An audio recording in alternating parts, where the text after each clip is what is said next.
Good morning, afternoon, and evening, young Baden-Powell Fellows from around the world. My name is Alex Kilby. I'm a young Baden-Powell Fellow from Canada and a member of our Young Baden-Powell Fellows Task Force. It's great to see you all here to join us for our third online speaker series event today. Leading our discussion is fellow task force member Christy Jackaman from Mexico. Christy is a financial analyst at Goldman Sachs, joined the Young BP Fellows in 2018 at the Mexico City event, and has been a crucial part of our efforts to develop more opportunities for you to engage with each other and with the foundation. Throughout today's discussion, as you listen closely to what our distinguished guest has to share, I'd like to encourage you to make some notes and think about any questions you'd like to ask. We'll have an opportunity towards the latter part of our hour to open up to the floor.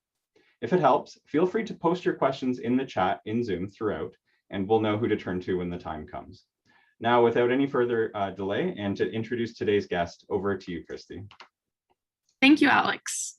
Today, we are joined by Her Highness, Princess Sama bint Faisal Al Saud of Saudi Arabia, a young, thriving entrepreneur who is passionately committed to fostering a knowledge culture and enabling the young generations for a brighter future. She's a co-founder of the Noor Nuf Foundation for Knowledge, a foundation to promote and nourish culture, talents, entrepreneurship, innovations, and connecting future pioneers. Her Highness became a member of the World Baden-Powell Fellowship in 2018 and joined the World Scout Foundation Board in 2019.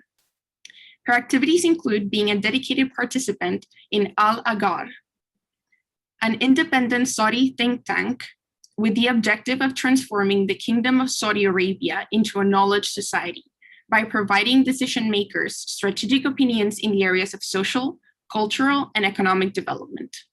She also actively works with a number of charitable organizations, including Messengers of Peace, and is president of the Girl Scout Committee in Saudi Arabia, working to develop scouting for girls and young women throughout the kingdom. It's clear from the way Princess Sama spends her time that she cares a great deal about the development of young Saudis, women in particular, to be active participants in Saudi Arabia's rapidly growing knowledge economy. Thank you, Princess Sama, for joining us today. Thank you. Hello, everyone. Now, to start and to help us get to know you, tell us about your upbringing and about how it helped shape who Princess Sama is today. I can start by saying I was raised in a family where serving the community is a priority. And I was blessed with role models, starting with my grandfather, may his soul rest in peace, the late King Abdullah bin Abdulaziz, King of humanity as he was described.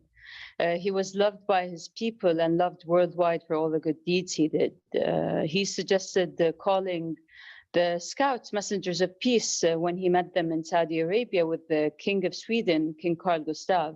And that shows his strong belief in the importance of the Scout movement in changing this world into a better and peaceful place. Then comes my parents, my father, Prince Faisal bin Abdullah, who is known within the scouting community in Saudi as Prince of Youth. He always believed in the youth and their positive impact on the community and the country. On a personal level, my father continuously supports us as his children in making our choices and being responsible for the results.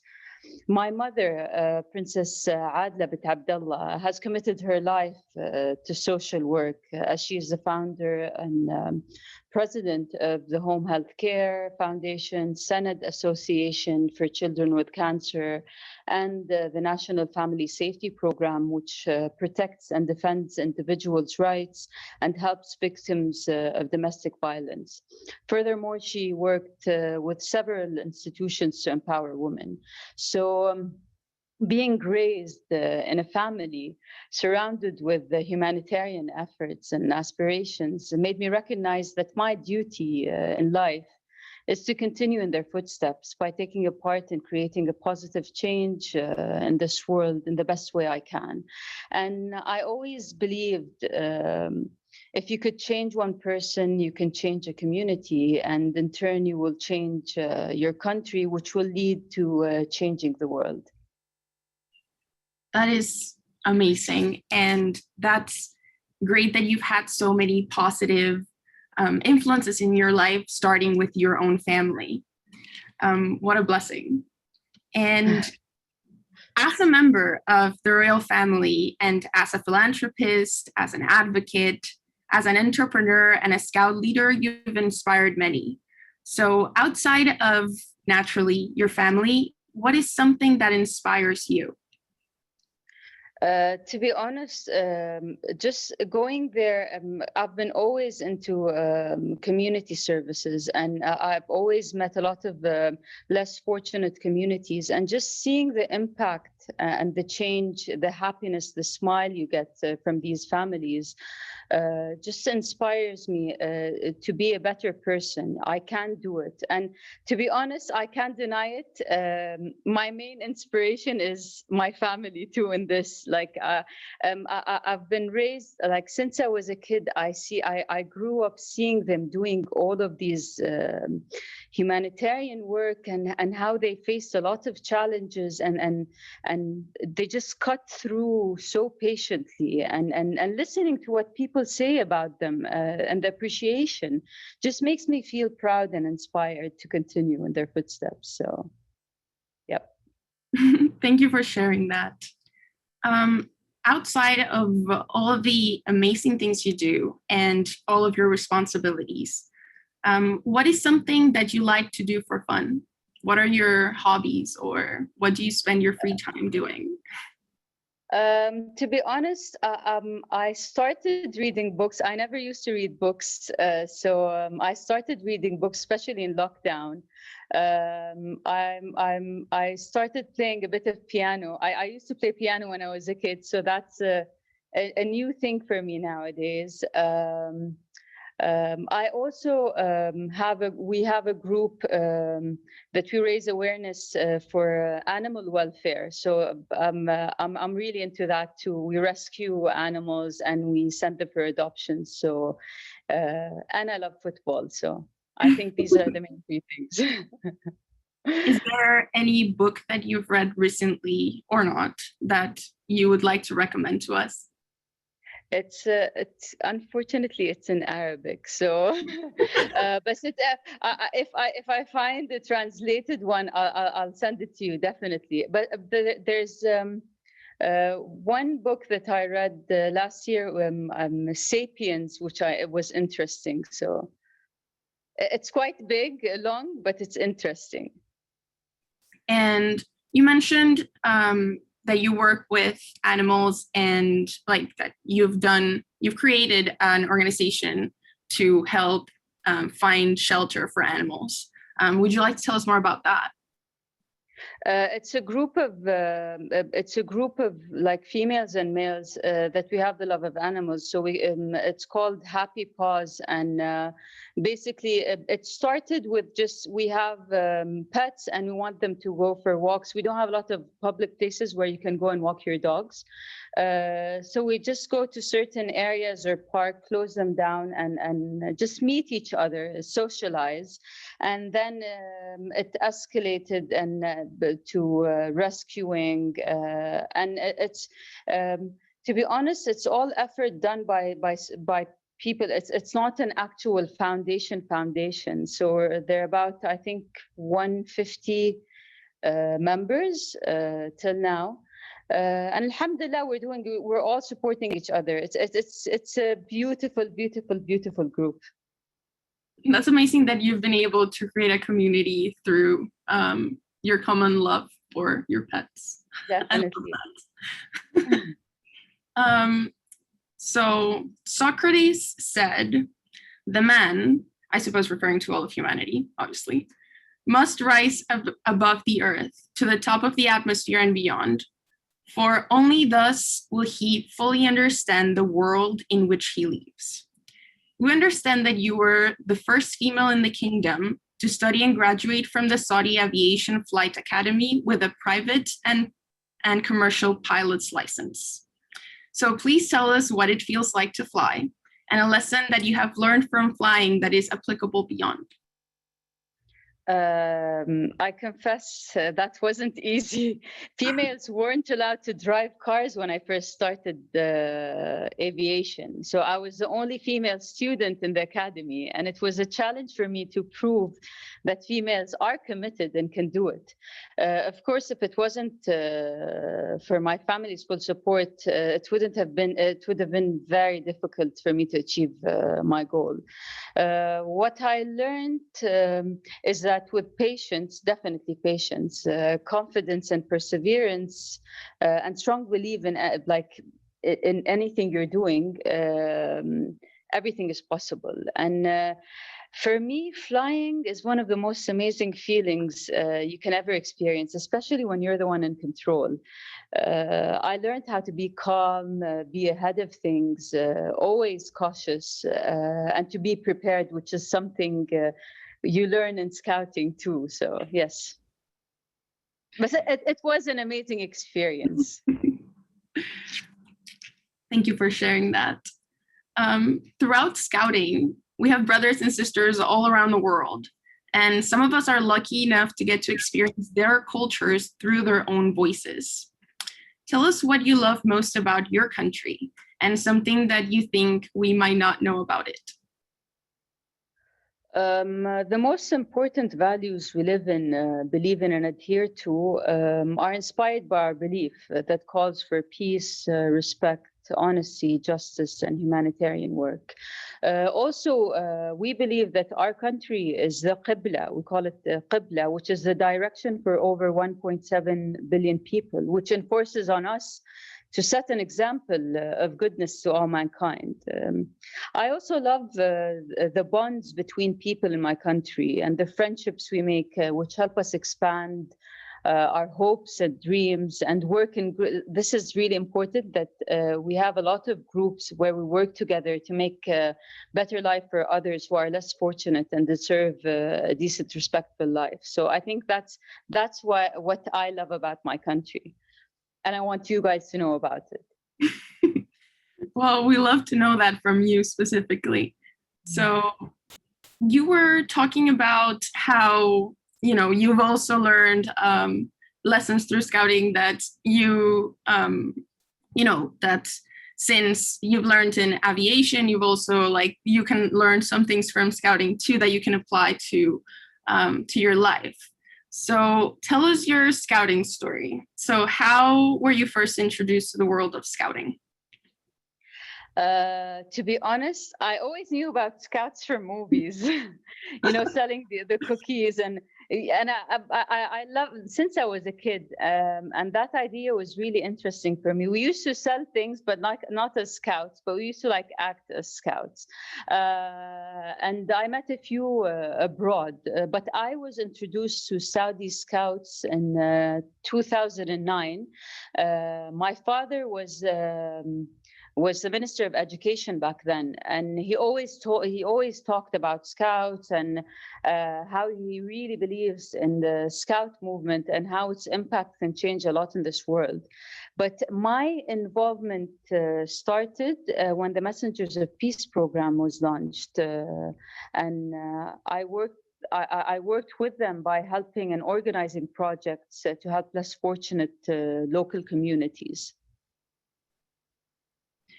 Well, now that we're talking about your scouting involvement, we know that you are president of the Saudi Girl Scout Committee. What made you decide to play such an active role in the movement? First of all, I was honored to be appointed by the Minister of Education to head the Girl Scouts Committee, and that was after working with Messengers of Peace for about 10 years in Saudi. My role as president is to ensure, because we're not starting from scratch, but we're in the middle. So we're just working now on ensuring to have a strong infrastructure to expand the female scouts movement in Saudi. we are focusing at the time being on training Saudi female leaders to have a sufficient number of leaders that will be able to train scouts from different ages. Keep in mind, we had previously active females, like female scouts, but mostly it was done by individual efforts. One of the leaders that inspired me personally was Ms. Maha Al-Ftahi. She was the leader of female scouts in Jeddah. And she has done a lot of activities, training, community services, and trips for young scouts. But unfortunately, due to lack of governmental support, they slowed their activities. However, the obstacles didn't hinder these young girls. Their confidence, their willingness to continue helping in any way they can, their enthusiasm just made them continue to be involved in scouting. And that determination that I saw in these girls, and their strong belief in giving back to the community just motivated me to dedicate myself to playing an active role in Girl Scouts in Saudi. Yeah. When I lived in Mexico, I was a scout leader myself, and I can definitely advocate for how inspiring my scouties were to me. How can you tell us how scouting changed during this pandemic in Saudi Arabia? Like, what were some challenges that you faced with the movement, and how did you overcome them?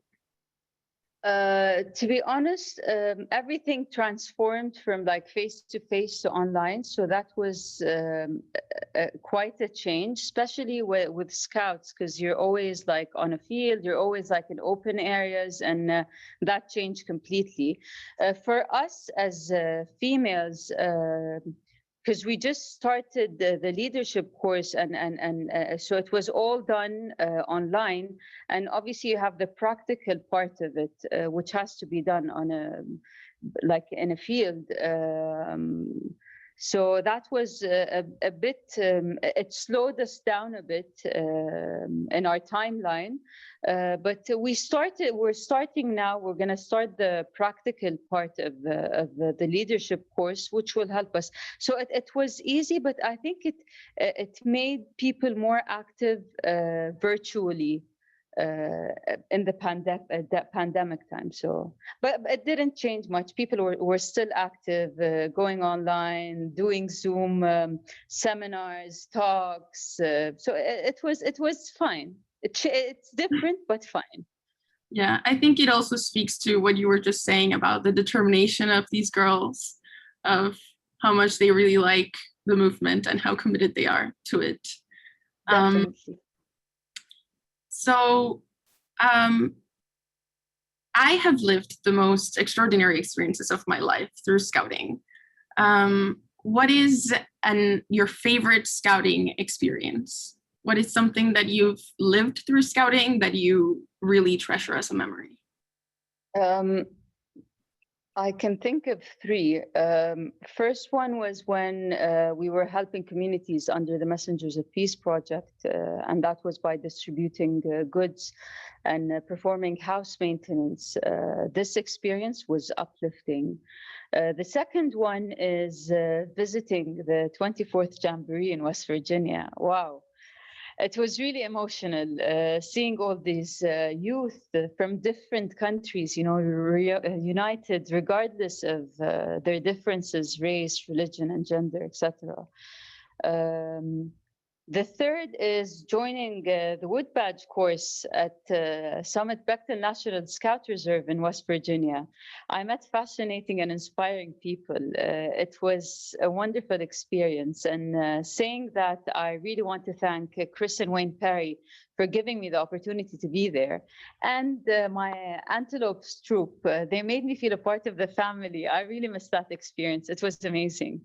So I think those are the main three. For now, I'm sure like every few months, I'm going to have new ones. Yeah, and that's the wonderful thing about being a scout. Definitely. You currently sit as the youngest member of the board in the World Scout Foundation. Tell us what that is like. It's an honor. It's an honor to be like a part of this great foundation that supports the Scout movement. And to be the youngest member gives me the opportunity to learn from members with long experience in achieving the goals of the foundation. In addition, it gives me a responsibility to contribute to voicing the youth issues in the board. And here I want to thank all the board members and staff of World Scout Foundation for supporting me and making me feel a part of this wonderful, wonderful family. Yeah, thank you for representing all of us. It's my pleasure. Many of our young Baden-Powell fellows are thinking about how philanthropy fits into their life for the first time. In your mind, what is the proper role of philanthropy in addressing the world's challenges? And what role can a socially minded young person take in investing in others' ideas? A philanthropist has to believe in the cause and be ready to make an effort in making a difference.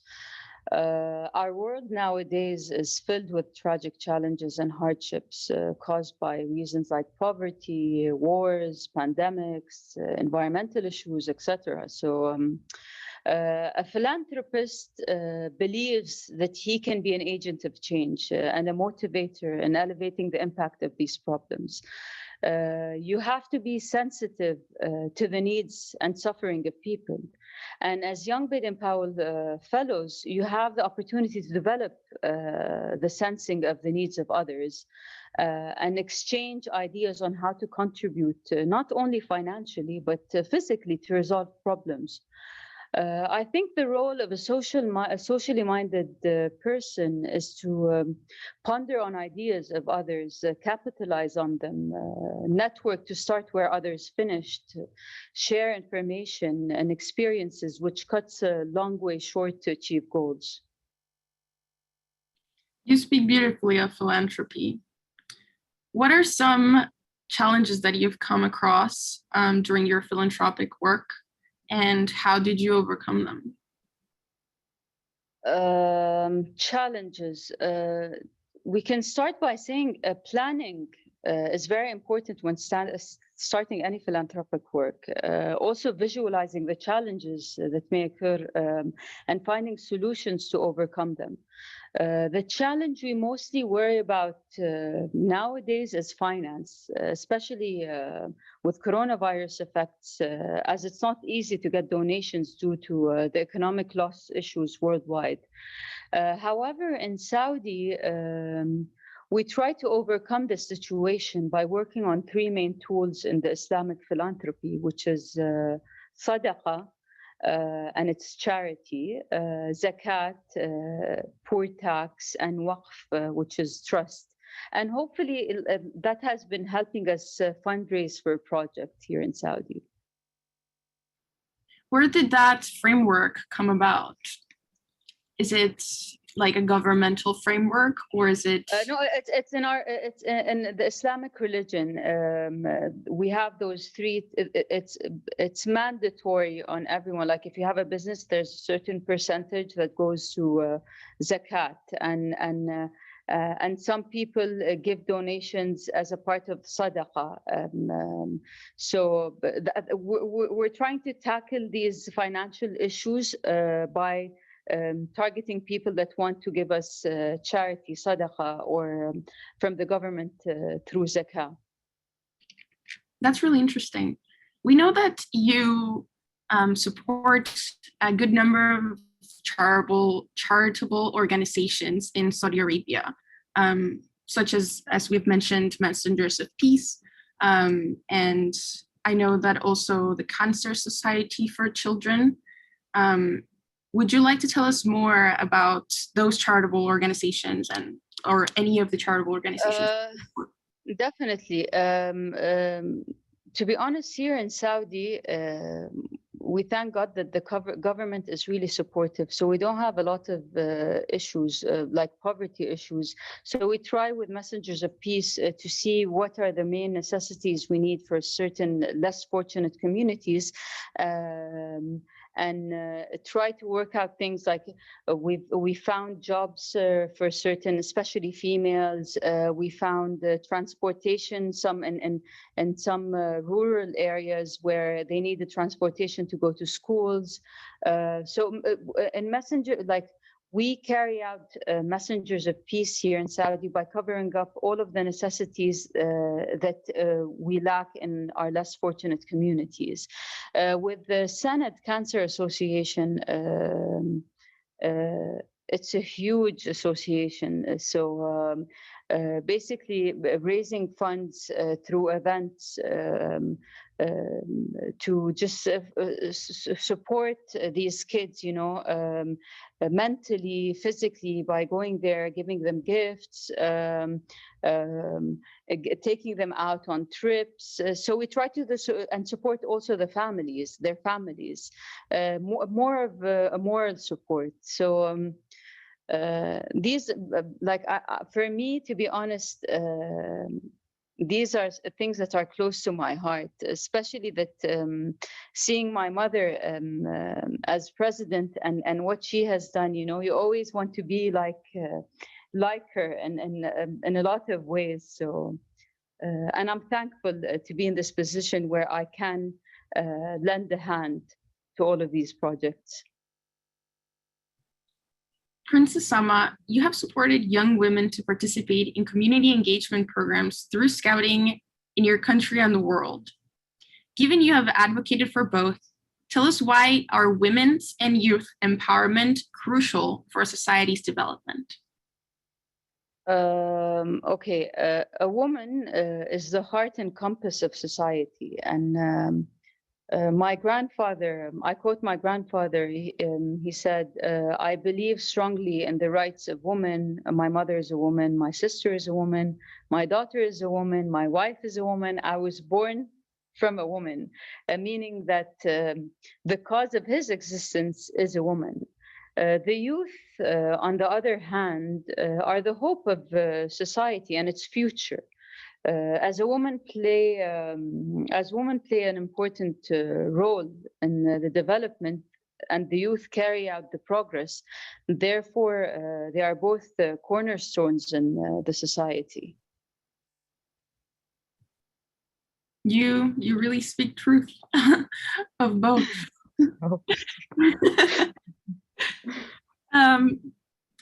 So we've mentioned before, you are a co-founder of the Noor Naf Foundation. Tell us the story of how you decided to create it. How did it come about? Okay, Noor means light in Arabic, and Nof is the name of my grandmother. After she passed away, may her soul rest in peace, my father decided to establish Noor Naf Foundation as a nonprofit foundation to serve society through knowledge, education, and innovation. And that's based on his involvement in Al-Aghar in 2008 in developing the Knowledge Society strategy to implement a knowledge-based economy. To be a knowledge society which is productive and competitive on an international level by 2022 is our goal. And we wanted to help the entrepreneurship ecosystem in Saudi Arabia with a focus mainly on youth and female entrepreneurs. Therefore, Noor Naf collaborated and invested with several entities to work hand in hand to achieve our goals. Could you explain to us, what does it mean to be a knowledge society?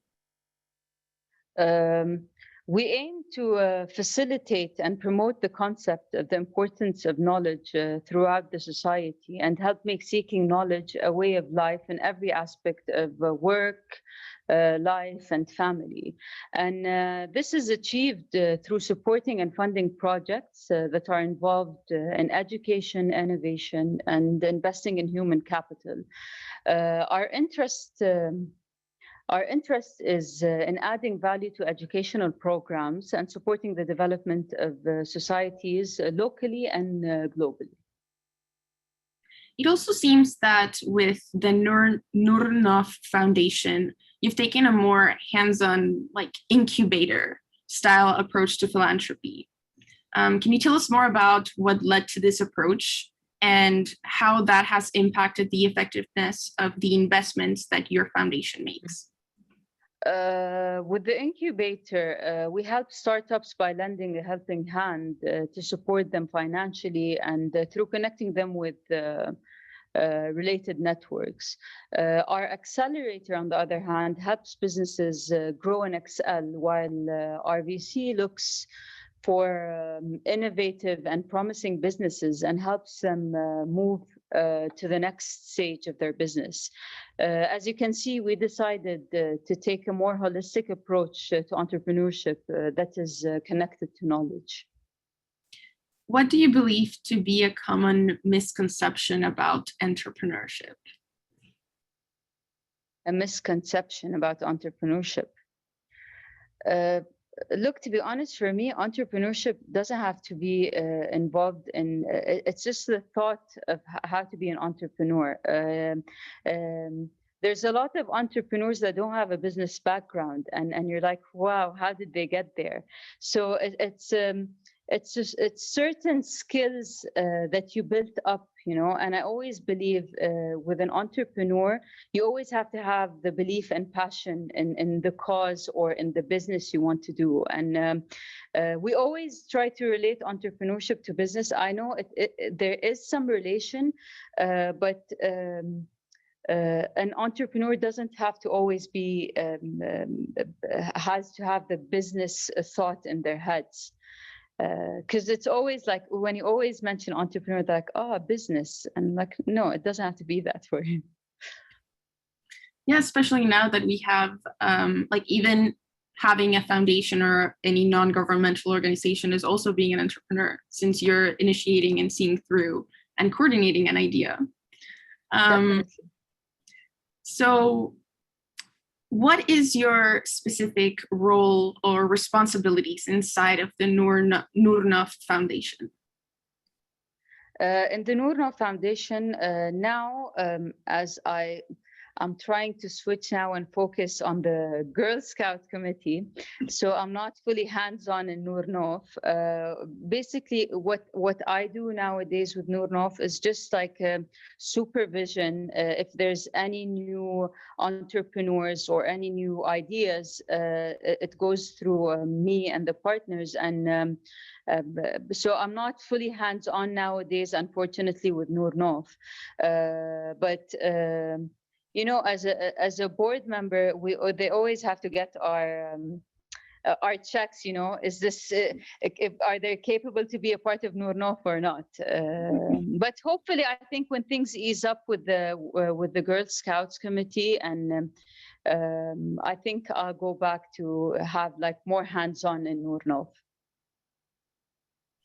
Out of your many experiences and accomplishments to date, which one do you feel most proud of? I think from what I spoke earlier, it's obvious. There's a lot of things I feel proud of, but I can say getting my aviation license and joining the World Scout Foundation as a board member and being appointed as head of Girl Scouts Committee are the three things I am most proud of at the time being. And as you know, the scouting journey is full of surprises. So to be honest, just being a part of this amazing movement makes me feel proud every single day. And we're really excited and we're really happy to have you be part of our movement and be an inspiration to so many young people from all around the world. Thank you. Thank you. I would like to, I don't know, did we finish? Because I just wanted to thank, okay, so I just wanted to thank you all for giving me the opportunity to be a part of the speaker series. And I want to thank the organizers and the staff of the World Scout Foundation for their efforts. I also want to thank my brother, John Gagan and Jamil Fallata for supporting me in this journey, this beautiful journey. So one last thing. What words of wisdom would you like to pass on to our young audience? First of all, I look forward to a better future with all you Baden-Powell Fellows, and it's our duty and your duty to continue in the footsteps of our leaders to achieve the goals of the World Scout Foundation. And we can do it. You know, we're always united and we're always supportive. And we're here for one reason. It's to just make this world a better place, and we can do it. Thank you so much. Now I'll hand it over to Alex. I know that we've got a lot of questions submitted for you, so I'm really excited to hear what everyone has to ask you. Personally, Sure. thank you so much for giving us this time. And over to you, Alex. Thanks, Christy, and thanks very much, Your Highness, for what has been a fascinating discussion with so many insightful points. And this is now the part of today's meeting where young Baden-Powell Fellows have the chance to ask some follow-up questions. So please use the Zoom tools to raise your hand or enter a question into the chat, and I'll call on you. I'll ask you to unmute, and we can ask some questions. So I did note earlier that Rahmed Adi Ansari did indicate you'd like to ask a question. So I'm just going to find you here in the list, and I'll ask you to unmute. And if you could ask your question, that would be great. Hello, everyone. Hi, Rahmed. Assalamualaikum warahmatullahi wabarakatuh, Miss. Walaikum assalam. Walaikum assalam. I feel blessed to meet you here again since 2 years ago I met in South Korea. And thank you for your support for young people and of the world. So I'm so surprised to hear you as a commercial pilot. So that's I'm doing now in aviation school, and I'm waiting for my DGCA examination for flight operation officer for Airbus 20. So I want to ask 2 questions for you, Princess. The first question is, what the type rating of your airplane? And the second, as the maybe in the future as a aviation professional, what should I do to continue to support or empowering the youth through the aviation profession? Inshallah, maybe in the future, I will be the aviation professional in Indonesia. So that's your answer will be my guide, maybe will be my guidance for the future. That's it. Princess, thank you very much. Thank you. It's good to see you again. First question is, for me, aviation, I started it as a hobby. So I took the commercial rating because I was striving to learn more about aviation. My rating is a multi-engine. So I'm a not jet propeller. And to be honest, I like slower planes than jet engines. You always have to be like faster than the, faster than the airplane. So I'd rather fly smoothly and relax and enjoy it. To be honest, the second question was how can I support in the aviation field and scouting? Was that the question? Definitely, it's like the youth, like the young people in scouting, young people in my groups, in another organization like that. So I really want to in the aviation profession. Maybe we'll be busy, but I really want to support them. Look, to be honest, with scouting, you can always find time to be a part of, for support. I met a lot of people that are so inspiring. They're busy full time, but they still have time for scouting. And as we all say, once a scout, you're always a scout. To be honest, you guys are lucky enough to have the World Scout Foundation as the backbone in supporting in every single journey you go to. So I think we're here to support, and we would love to support in any way we can. Thank you very much, and it's good to see you again. Hope to see you again, Princess. The last word I would like to to say thank you very much for this wonderful gift for me. And this is always accompanies me in the aviation school. So now I'm waiting for the examination. Thank you, the last word. Thank you very much. Assalamualaikum warahmatullahi wabarakatuh. Princess. Walaikum assalam. I wish you all the luck. Thank you so much, Roman. Leonardo, you also raised your hand to ask a question, so I'll ask you to come off mute now as well. Thank you. Assalamu alaikum, Your Highness. Walaikum assalam wa rahmatullahi wa barakatuh. My background is I'm a 767 pilot, and I joined the foundation a couple of years ago. Basically, my question was on your type rating, which you answered previously. So I would like to follow up if there is a chance, would there be the possibility to do a flight together, you as a captain and me as a co-pilot, in a proper plane when the opportunity arises? You're more than welcome to come here to Saudi. We'll come. We don't have a good horizon here, but you can enjoy the desert with me. Definitely. I would love to. Thank you very much. Wait, were you the one that had the pirate emoji last time? Yeah, where is that? Yes, I'm doing some garden work over here. So that's my little garden. So yeah, I forgot the filter today. Wish you all the luck, brother, and hopefully one day you'll come to Saudi, and I'll take you on a trip on top of the desert, inshallah. Inshallah. Inshallah. Shukran. Shukran. Thanks very much, Leonardo. We also had some questions that were submitted in advance, so I'll maybe share one of those now. If you think about the different initiatives that the Noor Nuf Foundation has launched, is there one specifically that comes to mind in terms of the impact it had or any new precedent that it set for young people in Saudi Arabia?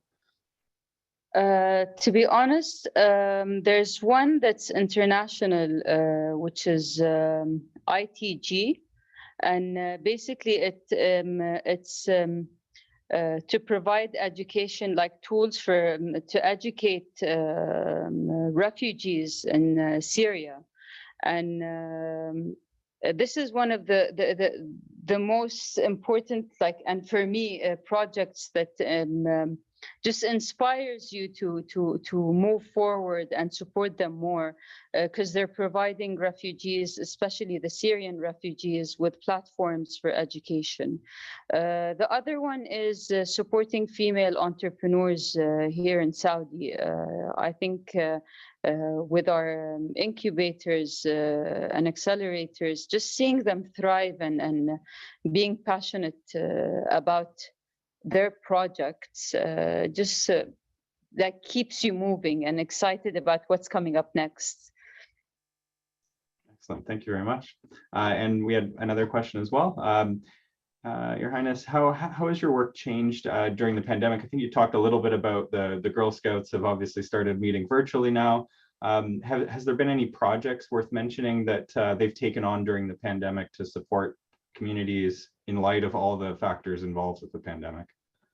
Definitely. There was a few groups that, because, with the pandemic, we had lockdowns, and when they opened up, everyone's like running to the supermarket to get, their groceries. So we had a lot of groups that were actually there in supermarkets to organize them entering, make sure they have their masks on, check their temperature. We also had a lot of groups that helped households to provide them with groceries. And we also had online seminars, awareness about coronavirus, and I'm talking about when it first started. So there was a lot of different things, and we thank God that we had the support of the government, and they're the ones that gave us the approval to act and be a part of the team where we go and we organize their entry to supermarkets, which was nice. That's great to hear. I know I've heard similar scouting stories from around the world, and at the virtual investor seminar, we heard about some of those as well. Yes. And Junebert Pabon, you've raised your hand, and I'll ask you to come off mute. And if you could ask your question, that would be great. Hi, Princess Sama.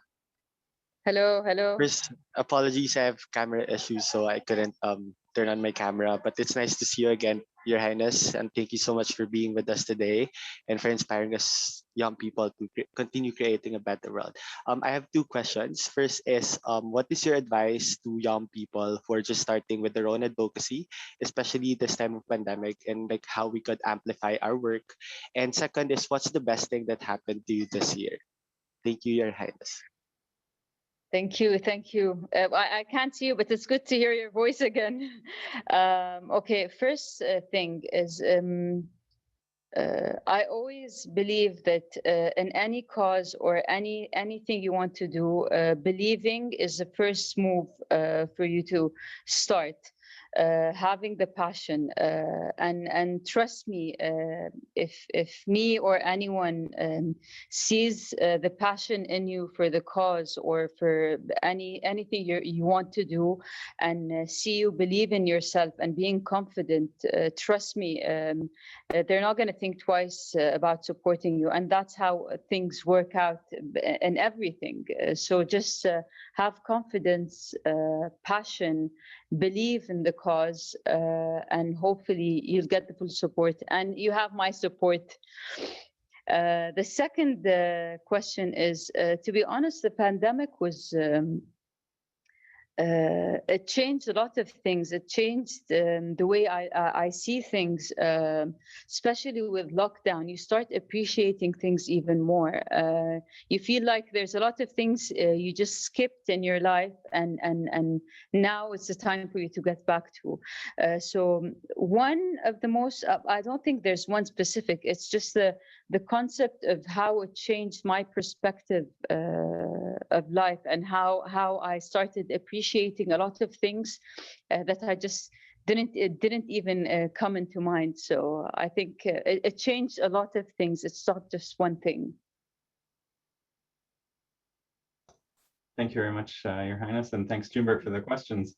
I see that Leonardo has a follow-up question, so I'm just going to ask you to unmute again there and bring up on the screen. So Saudi Arabia is quite pioneering in terms of girl scouting in the Middle East region. Are there any plans to extend the program with other, to invite other Middle Eastern organic scout associations currently in the works, or? To be honest, we're the only country within the Middle East that just started. They all have scouts or guides. We're the only country. So, but you can't imagine the amount of support we're getting from the Middle East, from our sisters and brothers of the Middle East. They're supporting us. They're letting us join in a lot of events with them. So it's the other way around. It's us that are, they're helping us, and it's not the other way around. So yes, and that's the beauty about scouting. It's just once a scout, you know, you're always confident and comfortable, and know that someone has your back. You know, someone is there. There's always hope, and this is why I love this movement. You know, it's just so inspiring. Excellent. Thank you so much for all of the questions, young Baden-Powell Fellows, and thank you very much, Your Highness, for those insightful answers. We've all clearly gained a wealth of insight and inspiration from today's discussion, so I want to thank you again, Your Highness, Princess Sama bint Faisal Al Saud, again for taking the time to speak with us. And thank you, Christy, for leading the discussion today, and to each of the young Baden-Powell Fellows that joined us. We hope you really enjoyed today's discussion and that you'll consider joining us again next time. We also hope that these experiences and your time in scouting has inspired you to give back. And whether you'd like to pledge your full BP Fellowship donations, support a specific project like Ticket to Life, or make a one-time donation, you can learn more on our website, worldscoutfoundation.org, or you can reach out to us directly on Facebook. So thank you to everyone once again for logging in today. We hope you've all had a great time and that you enjoy the rest of your weekend. So take care, everyone. Thank you. Thank you.